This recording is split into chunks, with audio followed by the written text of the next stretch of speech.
My name is Charles Hutton. I'm a piano teacher in the Southeast United States, and this is part of the course to teach you Ludwig van Beethoven's Für Elise. We are in part B, and it's time to start practicing with both hands. In order to make the learning curve easier and less frustrating, I'll be working on the left hand with block chords and the right hand as written. Here are the chords that lead in to part B. And there is the beginning of part B. So let's do the chords, and then I will play block chords in the other hand.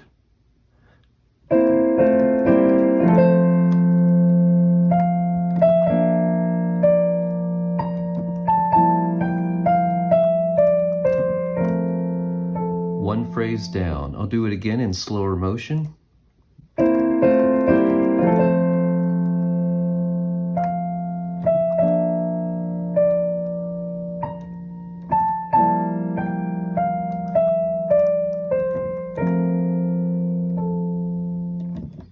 And now, phrase 2. In a previous video, I talked about how these 4 notes that lead into phrase 2 are preceded by a grace note on the paper, and that old historical treatises from Beethoven's time say that grace notes need to be played on the beat, even though I used to always play it like this. I will now try to play it on the beat. Here are 2 possibilities. And here's another one.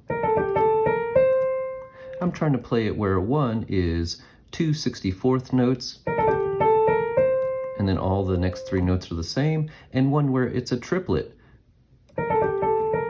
It's a very subtle difference, but when we try both hands as written, maybe it'll make sense. Here is the block chord for that part of the measure, and then here's the block chord for the second measure of phrase 2. And here's the block chord for the next part. It has 2 chords in the measure, so there'll be 2 blocks. And then when we get to the third measure of the phrase, blocking it will be like this. Boy, that's really dense. That's not easy at all. I'll show it to you again.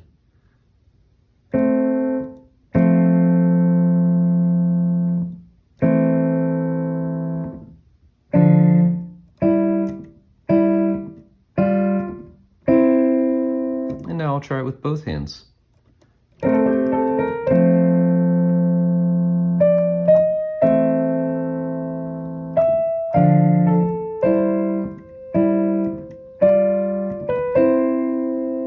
And now trying in slower motion.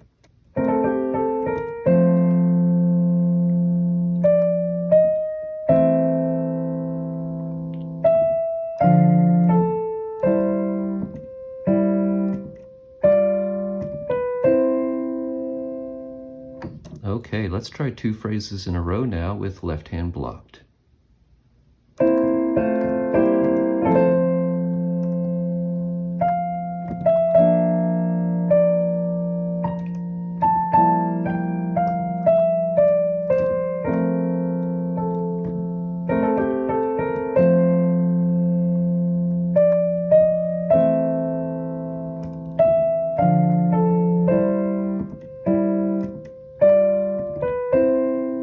If the fingering changes, I also play a block again, so that's why the left hand's not always playing only once a measure. Sometimes it's playing twice a measure, even though the chords haven't changed.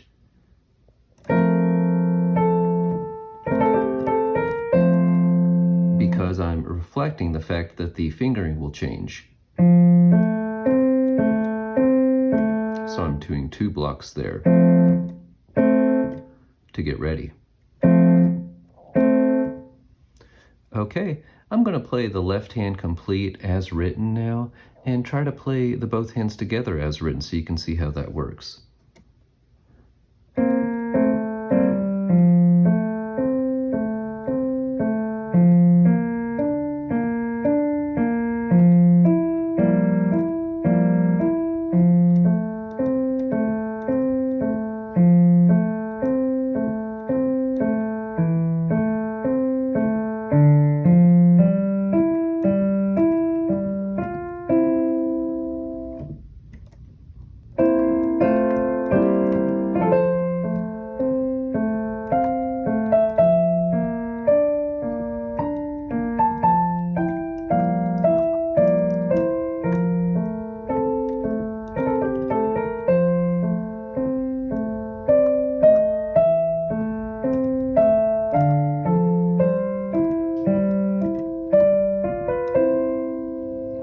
phrases in a row as written.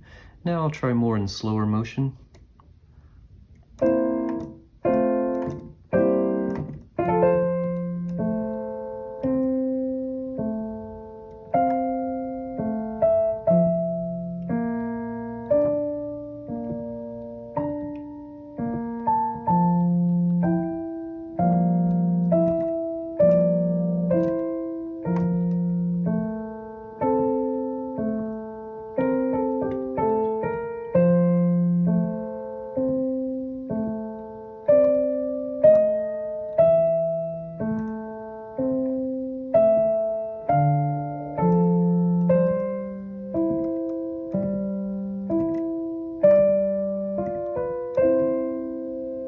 We'll be getting into phrase 3 with the left hand soon, and of course there's that previous video of phrase 3 for the right hand.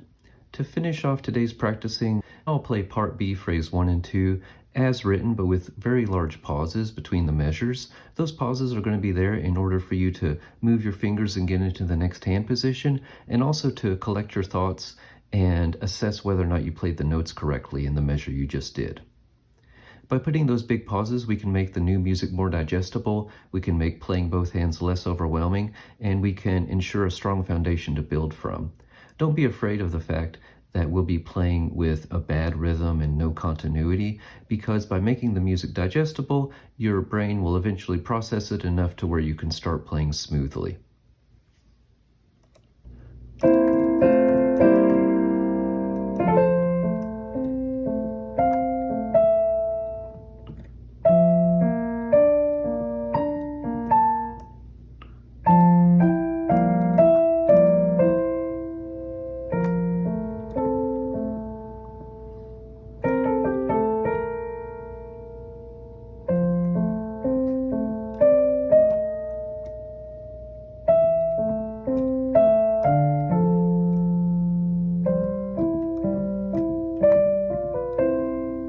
I couldn't stop on that last note. I just had to do that melodic cadence without pausing.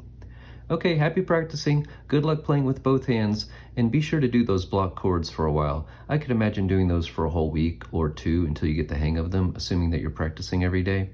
And whenever you want, you could try both hands. You could do just one measure, just two measures. Put the huge stops between measures once you've gotten the idea of the whole two phrases.